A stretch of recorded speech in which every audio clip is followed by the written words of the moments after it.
여기서 가장 강조돼야 되는 부분은 저는 주께서라고 생각해요. 그러니까 나를 알고 계시는 분이 다른 어떤 사람이 아니고 바로 하나님이 주께서 나를 아신다. 그런데 뭘 알아요? 앉고 일어섬을 아신다는 거예요. 앉고 일어섬. 이건 뭘까? 이거는 내 인생 전체를 말하는 거예요. 우리가 앉을 때도 있고 일어날 때도 있어요. 내 삶이 잘 될 때도 있고 잘 안 될 때도 있어요. 그래서 내 인생 전체를 언제든지 평안할 때든지 괴로울 때든지 하나님은 우리 인생을 쭉 보고 계신다는 거예요. 우리가 잘 돼서 내 인생의 시온의 대로를 쫙 걷는 것 같은 그런 때도 있겠죠.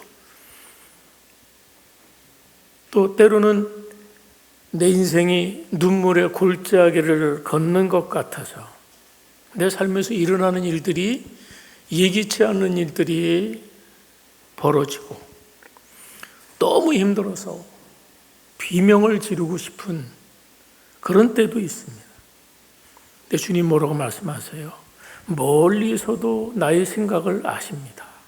아무도 없는 것 같은데, 아무도 안 보는 것 같은데 아주 그 순간은 주님이 정말 멀어졌어요. 먼 것 같아요. 그런데 다윗은 고백하기를 멀리서도 나를 살피신다. 내 생각을 아신다. 자, 또 3절 보세요. 뭘 아실까요? 3절 시작. 나의 모든 길과 내가 눕는 것을 살펴보셨으므로 나의 모든 행위를 익히 아시오니. 네, 이 내 모든 길, 그러니까 내 공적인 삶일 수도 있고 일터에서의 삶일 수도 있겠죠. 또 눕는 건 뭘까요? 눕는 것. 그것은 어떤 사적인 삶일 수도 있고 휴식일 수도 있고 나의 공적인 활동이든 사적인 활동이든 주님이 다 익히 알고 계시는 거예요. 심지어 4절은 여호와여 내 혀의 말을 알지 못하시는 것이 하나도 없으십니다. 이걸 직역하면 아직 혀에 말이 있기도 전에 벌써 아셨다. 예. 그래서 입에서 우물우물거리고 아직 꺼내놓지 않는 말도 주님이 아신다는 거예요. 예. 자, 우리 사람은 이 말을 통해서 말을 주고받으면서 상대를 이해해요. 말 안 하면 몰라요. 맞아요? 여러분 말 안 해도 알아요? 말해도 잘 모릅니다. 그런데 이 말에 어려움이 있죠. 내가 말을 해도 상대가 그 말의 진의를 알지 못할 때가 있어요. 그럴 때가 있어요, 없어요? 내가 아무리 얘기해도 내 말을 못 알아들어요. 답답한 노릇이죠. 또 내가 말을 한다고 해도 상대는 자기가 듣고 싶은 말만 들어요. 우리 그런 경우 굉장히 많죠. 되게 보면 듣고 싶은 말을 들어요. 듣기 싫은 말은 안 들어요. 이게 우리가 주고받는 말이 어려움이 있어요. 또한 그래서 사람은 말을 다 하고 삽니까? 못하고 삽니다. 예. 말 못하고 살아요. 그러니까 말을 하고 싶지만은 참을 때가 있어요. 그렇습니까? 그렇다면 고기 끄덕여 보세요. 말하고 싶지만 안 하고 참을 때가 있잖아요. 때로는 오해할 수 있고 아주 억울한 경우도 있기 때문에 어떨 때는 그냥 말을 삼키고 맙니다. 그런데 다윗이 그 고백을 하는 거예요. 내가 말 꺼내지도 못하고 우물우물하고 있는데 주님이 그걸 다 아신다는 거예요. 이야, 내 혀의 말을 그 누구도 이해하지 못하는 차마 내뱉지도 못하는 그 말을 하나님은 아신다는 거예요. 예. 바로 내 마음을 사람들은 잘 모르죠. 그때 정말로 힘듭니다. 그 답답한 심정을 몰라주는 거예요. 어떨 때 부모도 모르고 자녀도 모르고 그렇지만 그것을 분명히 아신 분이 계십니다. 바로 그분은 우리를 창조하신 하나님이십니다. 나를 지으신 하나님이 나를 누구보다 잘 아시는 거예요. 그래서 오늘 읽진 않았지만 13절에 이런 말씀을 하고 있어요. 주께서 내 내장을 지으시며 나의 모태에서 나를 만드셨나이다. 주님이 나를 잘 아시는 이유예요. 자, 물건을 만든 제조자가 그 물건의 내부 구조, 작동 원리, 심지어 사소한 결함까지 누구보다 제조자는 잘 알게 마련이에요. 시계를 만든 사람이 이 시계의 바늘이 왜 멈추는지, 소프트웨어를 개발한 사람이 이 프로그래머는 그 코드의 모든 흐름을 아는 거지. 우리를 설계하시고 우리의 세포 하나하나를 빚으신 하나님께서 우리의 생각, 우리의 행위, 우리의 언어를 아신다. 너무 당연한 것 아니겠어요? 창조적으로 너무 당연한 거죠. 여러분, 우리는 이 스마트폰의 GPS, 이게 우리의 위치를 알아냅니다. 요새 스마트폰을 탁 키면 내가 있는 곳을 얘가 알아서 판단하고 작동을 하잖아요. 근데 얘가 못하는 게 하나 있어요. 내 위치는 파악하지만 뭘 모를까요? 내 마음은 몰라요. 예? 그러나 우리를 만드신 하나님은 우리의 위치뿐만 아니라 우리의 마음과 우리의 생각까지, 우리 속에 있는 언어까지 다 알고 계십니다. 그래서 주님이 다 아신다는 것은 우리가 외롭지 않아도 된다는 가장 강력한 보증인 줄 믿습니다. 예? 주님이 알기 때문에 우리가 외롭지 않은 거예요. 5절 보세요. 함께 시작. 주께서 나의 앞뒤를 둘러싸시고 내게 안수하셨나이다. 하나님이 내 앞뒤를 둘러싸신대. 마치 연극 배우가 무대에서 이제 연기를 하잖아요. 그러면은 스포트라이트가 그 배우를 쫙 따라다녀요. 그렇죠? 예? 그런 것처럼 하나님이 내 앞뒤를 싹 둘러싸시는 거예요. 빛으로, 하나님의 빛으로. 내가 절로 가면 저쪽으로 하나님의 빛이 쫙 비추고, 내가 절로 가면 저쪽으로 하나님의 빛이 쫙 둘러 비치는 거예요. 예? 앞으로 뒤로. 예. 그래서 다윗이 시편 23편에서 이렇게 고백을 합니다. 내가 사망의 음침한 골짜기로 다닐지라도 해를 두려워하지 않을 것은 주께서 나와 함께 하심이라. 주의 지팡이와 막대기가 나를 안위하시나이다. 이게 다윗의 생생한 체험에서 나온 고백이잖아요. 다윗이 죽음의 그림자가 드리워진 그 골짜기를 지나가는데 그때 얼마나 두려운 시간이에요. 그때 두려움이 막 엄습해야 되는데 그렇지가 않은 거예요. 확인하니까 그때 하나님의 지팡이와 막대기가 다윗의 앞뒤를 쫙 지켜주고 있는 거야. 죽음의 골짜기를 분명히 지나가고 있는데 두려워야 되고 절망스러워야 되는데 가만 보니까 그 죽음의 골짜기에서 지팡이와 막대기가 앞뒤를 에워싸고 지켜주시는 거예요. 그거 보이는 거예요.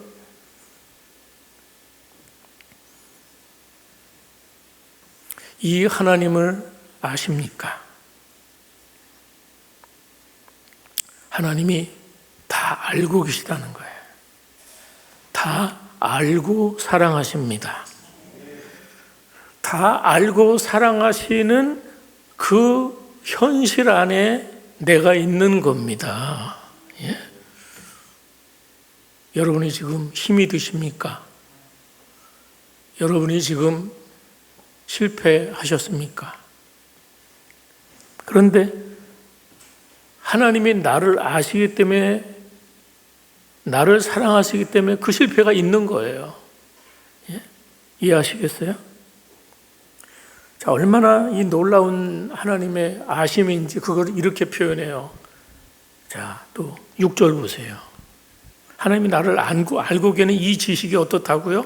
시작. 이 지식이 내게 너무 기이하니 높아서 내가 능히 미치지 못하나이다. 그러니까 이 지식은 나의 모든 것을 알고 계시는 그 하나님의 지식을 말하는 거야. 그 하나님의 지식이 정말 놀라운 일이다. 여러분, 하나님이 나를 아시는 건 놀라운 일 아닙니까? 지구의 모래보다도 더 많은 이 존재 얼마나 많아. 그 많은 속에서 하나의 가치는 별것 아닌 것 같이 보이잖아요. 그런데 하나님께는 그 하나를 알고 계시죠. 그래서 성경은 우리의 머리털까지 세신 바가 되셨다고 표현하고 있어요. 놀라운 일이에요. 이 지식이 인간의 지식과 비교할 수 없기 때문에 이사야 55장 8절은 말합니다. 여호와의 말씀에 내 생각은 너희 생각과 다르며 내 길은 너희 길과 달라서 하늘이 땅보다 높음같이 내 길은 너희 길보다 높으며 내 생각은 너희 생각보다 높으니라. 예? 그렇습니다. 하나님의 생각은 놀랍죠. 나를 알고 계시는 그 하나님의 지식은 놀라운 일입니다. 그런데 누군가가 나를 이렇게 잘 아는 것에 대해서 사람들은 두 가지 반응이에요. 나를 너무 잘한다. 뭘까요? 부정적으로는 두렵고 부담스러워요. 맞습니까? 약간 이런 경우일 거예요. 내가 싫어하는 사람이 나를 너무나 잘 알아. 그거 참 얼마나 부담입니까? 나를 싫어하는 인간이 나를 너무나 속속들이 잘 알아. 또 나하고 사이가 안 좋은 그 사람이 나를 너무나 감시를 해요. 이거 얼마나 두려운 상황입니까? 그래서 오늘 우리가 살면서 두려운 일 중에 하나가 뭔지 아세요? 내 정보가 털리는 거예요. 예? 요새 내 정보가 요새 지난번에 어딘가 우리 정보 한번 털렸죠. 예? 중국으로 털렸는지 하여튼 이런 일들이.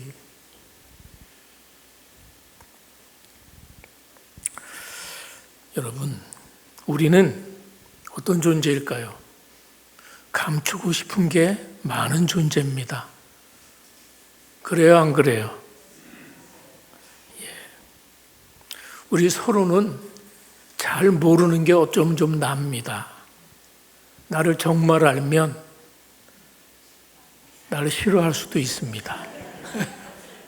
날 떠나갈 수도 있습니다. 그게 인간이에요. 예? 서로에 대해서 모를 때는 사랑하다가도 정말 알고 나면 미워지는 거야. 우리가 결혼 전에는 둘이 좋아서 죽고 못 살아서 같이 살자고 그러고 사랑해서 결혼하잖아요. 결혼하고 나면 알아지는 것들이 있어요. 몰랐던 것. 그때부터 이제 갈등이 생기고 미워하는 일도 생기는 거죠. 예. 그러니까 인간이라는 존재는 참 복잡, 미묘하고 참 모순으로 가득 찬 존재. 예? 나 자신을 있는 그대로를 남이 날 좋아할 수 없어요. 그러면서도 우리는 뭐라 그럽니까? 사람들이 나를 알아주지 않는다고 속상해합니다. 예? 그런데 정말 나를 잘 아신다는 게 기쁨이 되고 위로가 된다면 그건 하나님이 아시는 것입니다. 하나님이 아시는. 내가 관심을 두고 있는 사람이, 내가 사랑하는 사람이 그 사람도 나에게 관심이 있어. 그 사람도 나를 사랑해. 그러면 그 둘 사이에서 서로 알아간다는 건 뭐예요? 그건 기쁨이잖아요. 기쁨이에요. 위로예요.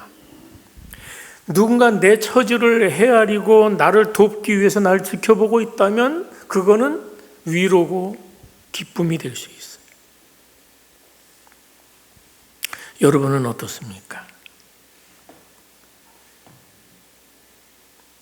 사람들은 내 겉모습을 보고 판단하지만 하나님은 내 중심의 동기와 아픔, 그리고 내가 남모르게 흐르는 눈물까지 주님은 아십니다. 그래서 우리가 하나님 앞에서는 잘하는 척 연기할 필요가 없다는 사실이에요. 있는 모습 그대로, 상한 마음 그대로 주님 앞에 쏟아놓는 거야. 주님은 이미 알고 계시고 주님은 들으실 준비가 다 돼 있어요. 왜요? 하나님은 내 편이시기 때문입니다. 그분이 나를 사랑하시기 때문입니다. 날 사랑하시기 때문에 날 아시는 것이, 주님이 나를 아시는 것은 그래서 감사할 일이에요. 아멘입니까?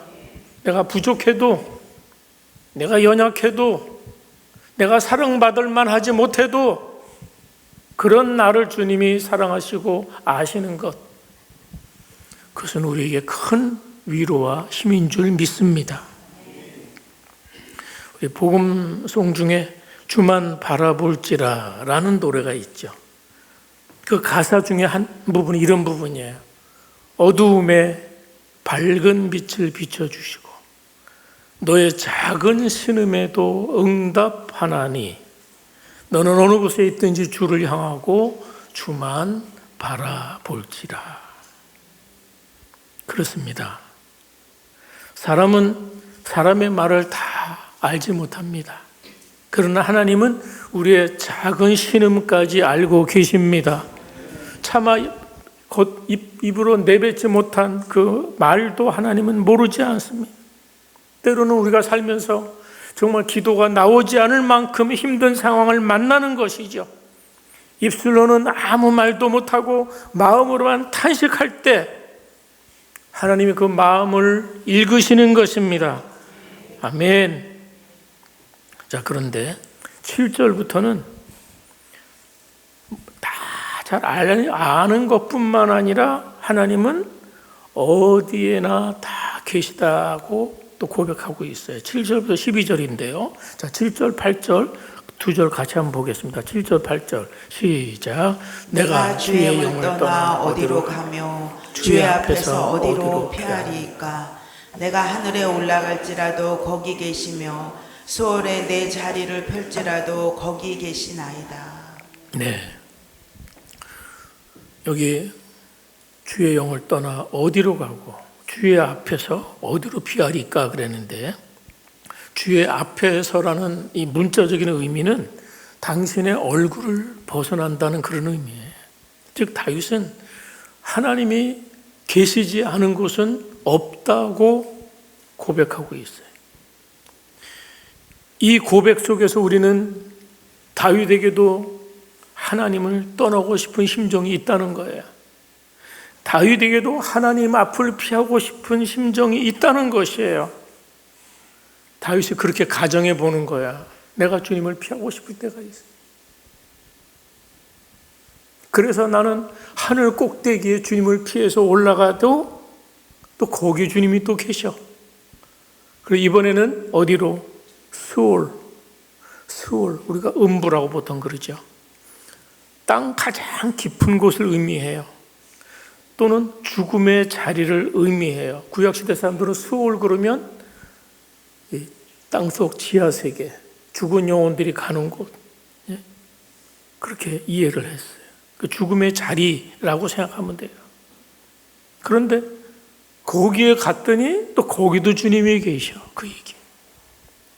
가령 여러분이 요나를 한번 생각해 보시면 이해가 될 거예요. 요나는 가야 되는 그 다시스로 가지 않고, 아직 거꾸로 얘기했어요. 가야 되는 니느웨로 향하지 않고 거기가 가기 싫어서 어디를 향했어요? 니느웨로, 다시스 행패를 탔어요. 그랬더니 하나님이 또 거기까지 쫓아오죠. 바다 맨 밑층에 들어가서 베개하고 누웠더니 거기까지, 배 밑에까지 하나님이 찾아오셨어요. 심지어 그 요나가 깊은 바닷속에 던져졌는데 그 깊은 바닷속에 던져진 물고기 뱃속에까지 하나님이 찾아오셨어요. 하나님의 눈을 피할 수가 없는 것이죠. 자, 9절 보세요. 새벽 날개를 치며 바다 끝에 가서 거주할지라도. 여러분, 당시 이스라엘 백성들에게 바다는 어딜까요? 지중해를 말해요. 지중해. 그리고 그 당시 바다의 끝은 어딜까요? 바다를 끝까지 가면 어디예요? 그건 세상의 끝이에요. 예? 당시 사람들에게는 이 바다는 굉장히 위험한 장소고 두려움의 대상이에요. 그 바다만 해도 두려운데 그 끝에는 뭐가 있어요? 낭떠러지가 있어요. 옛날엔 지구가 둥글다고 생각 안 하고 평평하다고 생각해요. 고대 사람들은 평평하다고 생각하잖아요. 근데 그 바다 끝에가 그 낭떠러지 끝에 가는데 거기 가서도 하나님이 계시.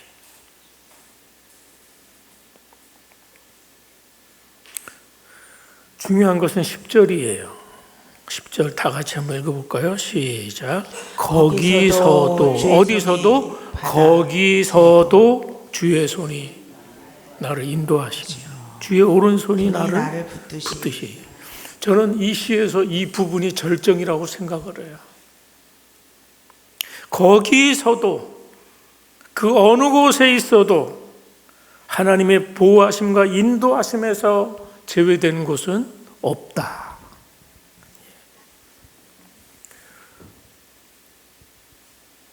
거기서도 주의 손이 나를 인도하신대요. 거기서도. 저는 이 부분에서 그 박목월 시인의 유고 시집에 크고 부드러운 손이라는 그런 시가 있어요. 박목월 시인이 나중에는 신앙적인 작품을 많이 남겼습니다. 여러분 잘 아는 박목월 그 시인. 그분이 크고 부드러운 손이라는 제목의 시에서 이런 구절이 나와요. 크고 부드러운 손이 내게로 뻗쳐온다. 5 손가락을 활짝 펴고 가득한 바다가 내게로 밀려온다. 할렐루야. 저는 이게 복음이라고 생각해요. 복음이에요, 복음. 예? 가득한 5 손가락을 활짝 펴고 가득한 바다가 내게로 밀려온대. 자, 하나님이 끝까지 쫓아오시는 이유는 뭡니까? 우리를 체포하고 심판하기 위해서가 아니잖아요. 우리를 어떻게 인도하고 붙들기 위함입니다. 우리가 실수해서 넘어진 그 자리, 깊은 수월 같은 그 절망의 자리일지라도 하나님은 그곳까지 내려오셔서 우리를 붙잡으시죠. 성도 여러분, 그래서 여러분이 예수 그리스도를 바라보시기 바랍니다.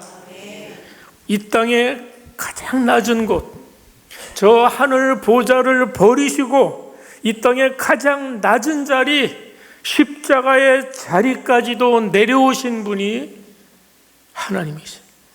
그 흑암의 자리에, 그 바다 끝에 오신 거예요. 절망의 끝에 오신 거예요.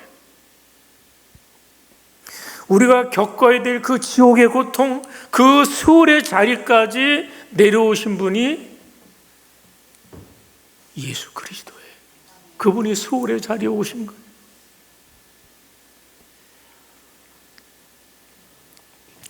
왜냐하면 그곳에 있는 우리를 건져 올리시기 위해서. 그래서 그 십자가 때문에 예수님은 하나님께 버림받았지만 그 희생을 통해서 우리 모두는 하나님의 사랑에서 끊을 수 없는 존재가 되었습니다.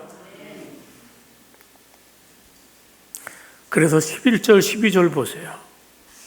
그런 경험이 있기 때문에 이런 고백을 할 수 있는 거예요. 11절, 12절 이어서 같이 시작. 내가 혹시 말하기를 흑암이 반드시 나를 덮고 나를 두른 빛은 밤이 되리라 할지라도 주에게는 흑암이 숨기지 못하며 밤이 낮과 같이 비추이나니 주에게는 흑암과 빛이 같음이니이다. 네, 아멘.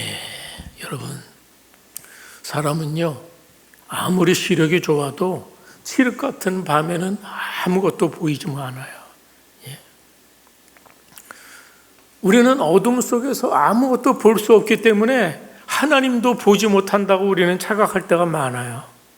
예. 내가 아무것도 안 보이니까, 내가 막막하니까 하나님도 그러신 줄 알아요. 그런데 오늘 다윗은 그 얘기를 하고 있는 거, 하나님께서는 빛을 창조하신 그분께는 어두움이 장애물이 아니라는 것이에요. 다윗이 지나고 보니까, 다윗이 살아보니까 주님 앞에는 어둠도 어둠이 아니더라.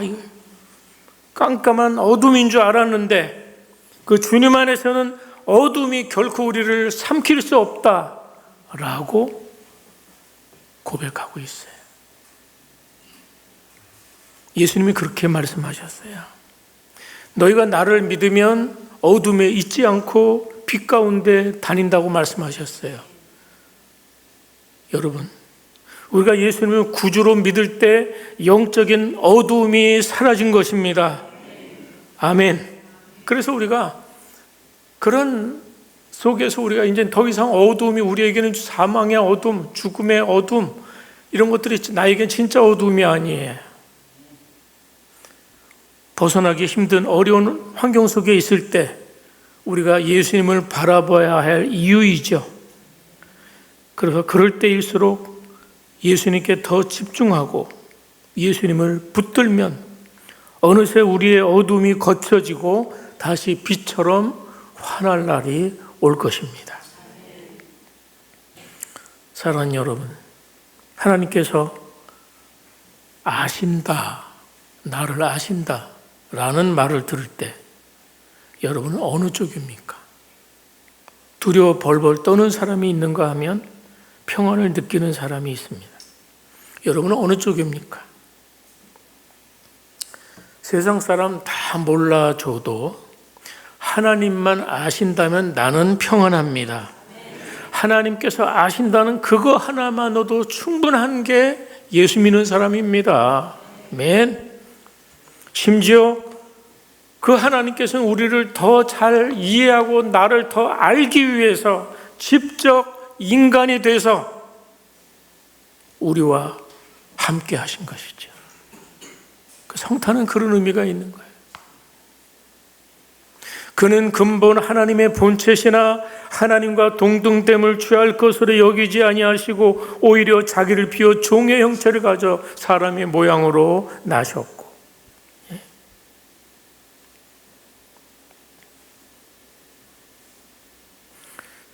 여러분은 하나님을 아십니까? 그 하나님이 여러분을 바라보고 계십니다. 우리는 그 하나님 안에 있습니다. 우리 주만 바라볼지라 함께 찬양하시고 또 기도하도록 하겠습니다.